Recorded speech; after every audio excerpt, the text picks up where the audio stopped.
My WWE Judgment Day 2009 pay-per-view review. The opening matchup was CM Punk versus Umaga. Good overall opener, good back and forth action with these two. Wasn't a great match, but it was a good match to get the crowd into the show. The crowd was really into CM Punk since this was his hometown of Chicago. So it was smart to put him in the opener of it since he'll be highly over with the crowd. Umaga did some good stuff in here. They worked pretty good. I would like to see these two actually in another match, maybe at the Extreme Rules pay-per-view coming up in 3 weeks, which kind of would make sense since the way this match ended with CM Punk losing. I would like to see them take on each other once again.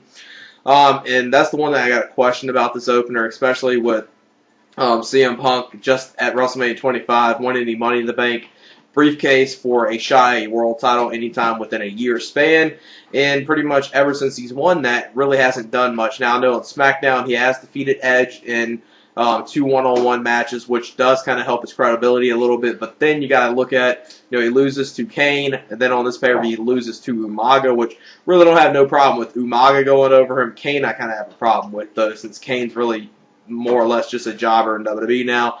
As far as Umaga, it kind of helps him for his return back to WWE, so that'll help him out. But if you want to really build up Punk as, a guy that's going to be a world champion, that kind of hurts his credibility already off to the start right there, even before he even is world champion. But a solid opener nonetheless here. And like I said Umaga goes over after hitting the Samoan Spike to CM Punk in about a 2 3/4 star match. Then the next match was for the ECW title, which was Jack Swagger versus Christian. And just like any of the other matches they've had against each other, this was very good as well. You saw some good back and forth wrestling in this match. Good mat work. Just, a very good, enjoyable match. Christian's really really helped Jack Swagger progress as a wrestler within the ring. And Christian and him been having some good matches, so I wouldn't, say stop having them wrestle, because they always are pulling out very good, solid matches on pay-per-view and on ECW on Sci-Fi. This was a good match here. Christian wins this match kind of using a cheap tactic, but it makes sense since Jack Swagger was trying to, win this match, in so many cheap ways in this match. Christian wins this match with a roll-up holding on to Jack Swagger's tights, so doesn't hurt the match at all because the match was good, and I'll give it a solid 3 stars, enjoyable match. Then the next matchup was Shelton Benjamin versus John Morrison. This was a match that was pretty much not really a thrown together match because they were kind of building this up, with SmackDown and WWE Superstars for like the last 2 weeks. These two taking on each other in somewhat of a feud, so it made sense adding it to the pay-per-view, and kind of glad they did because definitely helped Shelton Benjamin out, put him on a pay-per-view, and John Morrison, since now he's on the SmackDown brand, starting to kind of push him to a upper mid-card role now, and definitely liking they're starting to utilize him more right now. And this was a good match here, another solid match to start off like the first hour of the pay-per-view. These 3 matches, and the beginning of this match, you saw like an insane spot from John Morrison. He did a springboard 450 from the ring to the floor onto Shelton Benjamin. That was very good. And John Morrison picks up the victory after hitting the split-legged moonsault, the split-legged corkscrew moonsault to Shelton Benjamin, so further to build up John Morrison as, a big thing on the WWE SmackDown brand. So overall, I give this match about 3 stars, very enjoyable match. Actually, with the Jack Swagger match, I gave that 3 1/4 stars, since even with the ending with the cheap tactic but Christian, it was still a good match. And this was, a solid match as well. So starting off pretty good for the WWE Judgment Day pay-per-view with these 3 matches. Then after this, they went back to the ring, and this was a non-wrestling part of the pay-per-view. But this was not like one of those terrible moments like sometimes they do on pay-per-views. The Miz was out in the ring. He got on the mic, and there was a Chicago Cubs baseball player in the crowd, Alfonso, wrote down his name, Alfonso Sorianto. He was in the crowd, and you saw, Miz did a lot of, very funny Chicago Cubs jokes, and I think even fans of the Chicago Cubs can even take those with a grain of salt because, I mean, come on, they haven't really done anything in how long, and they probably will never do anything. So pretty funny stuff from Miz there, getting a lot of heat from the crowd. Then Santino comes out. Santino does, his excellent mic work that he always does. Very entertaining stuff here. They get into it, Miz and Miz and Santino get into it, and then Miz attacks Santino, and that's the way that segment ends. And then the next matchup was, well, they went backstage for a backstage promo with Chris Jericho. A very good promo from Chris Jericho. Really liking this new character where Jericho's like this, very evil, vindictive character where he's pretty much thinking everyone's out to get him, and there's a conspiracy on the way. He's being booked and everything. Very good, solid booking for Jericho there, and he's definitely probably right now I would say one of the top heels in WWE, if not the top heel in WWE. Then you got the next matchup, which was Rey Mysterio versus Chris Jericho in the IC title match. And this match right here, I don't know which one I would say is the match of the night, because this kind of is one of those nights of a pay-per-view I would say you kind of got, a split with what you call match of the night. Either some people are going to say it's Rey Mysterio versus Chris Jericho, or the main event of Jeff Hardy and Edge, but I think both of them were both, pretty much the same quality type match. Maybe this one had a little more better wrestling than the main event, but both matches were overall good. And this was a good match between Rey Mysterio and Chris Jericho. Rey Mysterio pulled on a very good match here, considering he was kind of banged up in this match with his knee hurting him.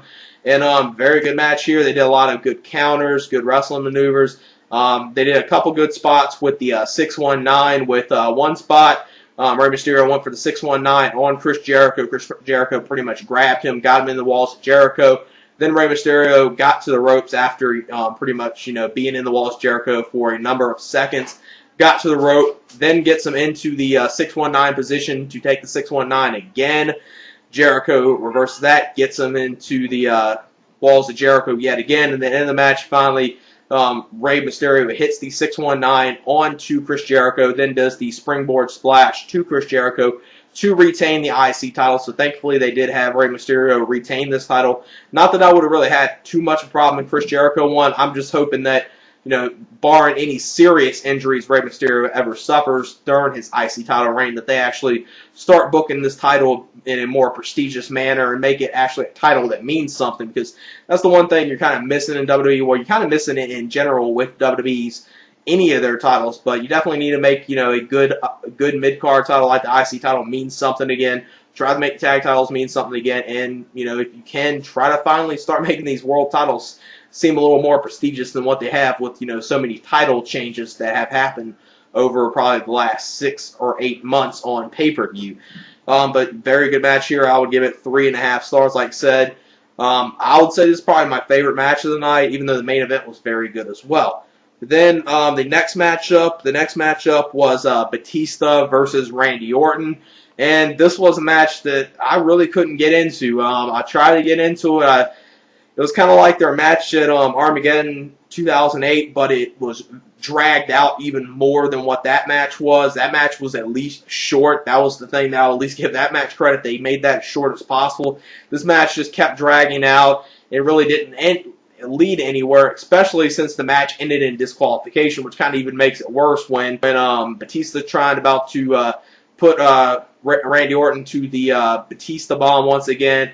Randy Orton's kind of holding on to the ref. He slaps the ref, so Randy Orton retains the title but loses the match via disqualification. Since he lost it via disqualification, he loses the match but doesn't lose the title. So obviously at the Extreme Rules pay-per-view in 3 weeks, you're going to see probably Batista and Randy Orton in a match yet again, where it'll be probably, some type of, cage match or last man standing or no DQ or something like that. So it'll mean, further build up for that match. But this was a match I really couldn't get into. Like I said, in DQ, that didn't help at all.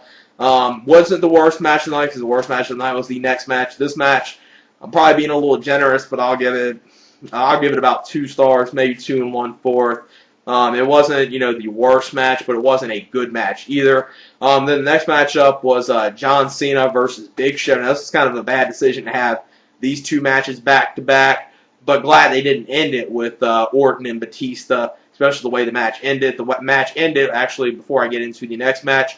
Legacy came out there, attacked Batista, then Ric Flair made the save for Batista. So I don't know if this was just, a special appearance for Ric Flair for the WWE, or is he going to be in a kind of like managerial role for Batista, or just going to be on Batista's side up until the Extreme Rules pay-per-view. So I guess we'll just have to wait and see how that turns out tomorrow night on Monday Night Raw, if they follow up on that with Ric Flair, which I won't have no problem with it, just as long as, Ric Flair doesn't step in the ring and wrestle, because the way he ended his career as an in-ring performer, I think he ended in the most perfect way you could, that you don't want to tarnish your legacy going back into the ring.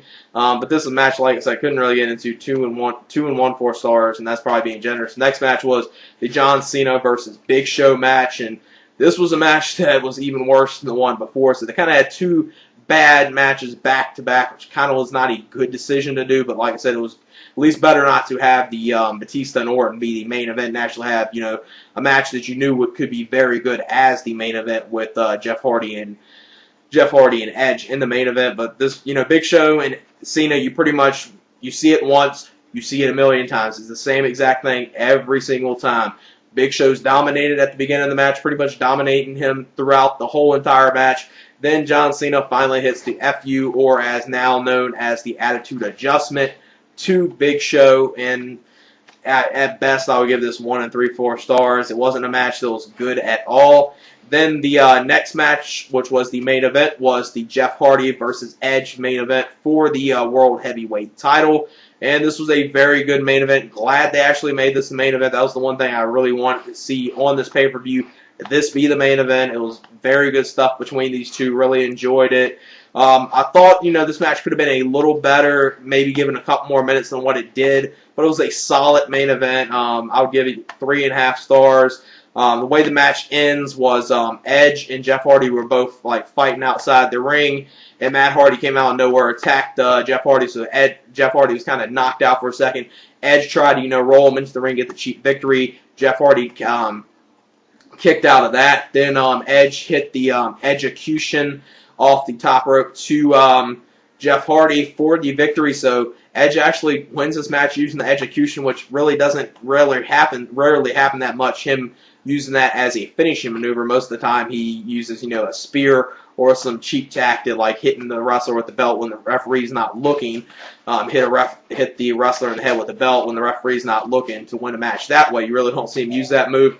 But a solid match here nonetheless. So maybe with the obviously with Matt Hardy attacking, you maybe get another Jeff Hardy versus Edge match at the Extreme Rules pay-per-view. And they kind of were, airing a little preview for the Extreme Rules pay-per-view in 3 months. And it kind of looks like maybe they're kind of teasing a Jeff Hardy versus Edge TLC match. But solid match nonetheless here. Like I said, most people probably need to say they enjoyed the Jeff Hardy versus Edge match the most, or the Chris Jericho versus Rey Mysterio. I kind of say they're about equal. They're kind of like a tie.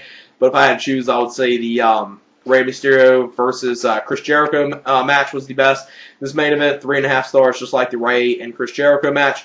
Overall, this was a pretty solid pay-per-view outing for WWE, especially considering Judgment Day is normally one of those pay-per-views that's a throwaway pay-per-view that's never really good at all. And this was, a solid pay-per-view. You saw pretty much everything. You saw, 2 really good matches. You saw, the Shelton Benjamin versus John Morrison match was good. The Jack Swagger versus Christian match was good. And the opener was CM Punk and Umaga. First time ever seeing that match. That was good. So overall, pretty solid pay-per-view. 5 out of 7 matches were good. And overall, I'll give it a 8 out of 10. Definitely worth checking out.